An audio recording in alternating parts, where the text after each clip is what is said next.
Well, no one wants rodents in their house because they can carry things like bacteria and diseases. Well, a Knoxville man says he's been fighting rodents in his apartment for more than a month, and he showed consumer reporter Don Dare some of the rats and mice that were caught in his traps. Don. And Elena, the sight of dead rodents is not pleasant. James Smith says he keeps a clean apartment and the appliances inside it are brand new. But his apartment building is old, about 85 years old, and it has a basement. He believes that's where the rodents are coming from. We helped James Smith slide his refrigerator back so he could describe what's behind it, as seen through our iPhone. What do we see there? Rat poop and urine.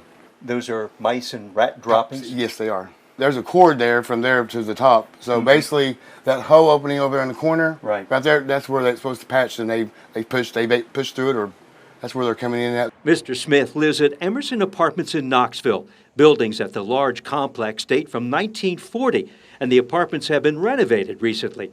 James took pictures of dead rodents he trapped in his $1,600 a month apartment where he's lived since early summer. And I was afraid to even come to my own kitchen. I mean, they were just all the time, but they would come in the bedrooms and all through here and behind the washer and dryer.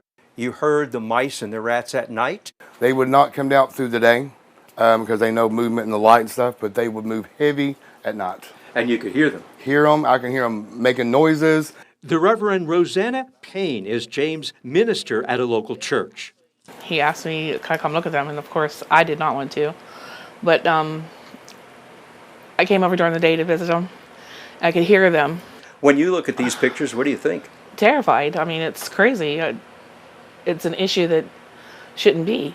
James says he told the management office about the rodents.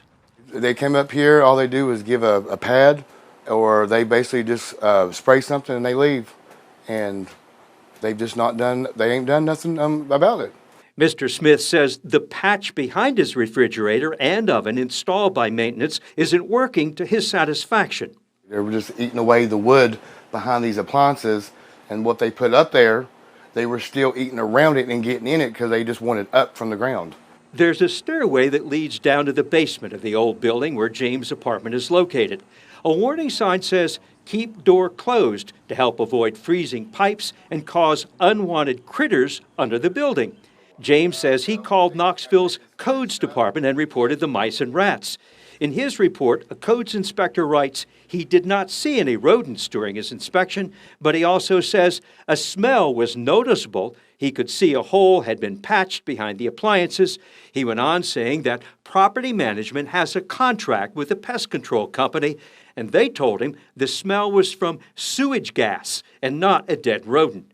We visited the manager's office for comment. There's been no response. James says his apartment has been treated for rodents, but they're not gone yet. Yeah, I want them gone and not to ever see them again because I don't live like this.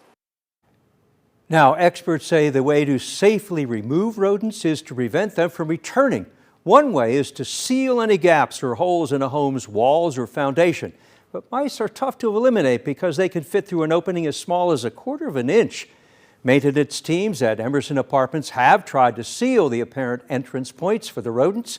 Also, a professional pest control company has been hired. But as you heard Mr. Smith say, those efforts have not worked inside his unit. Again, apartment management has not responded to our inquiry, but James says management told him late today there's nothing wrong with his apartment. Elena?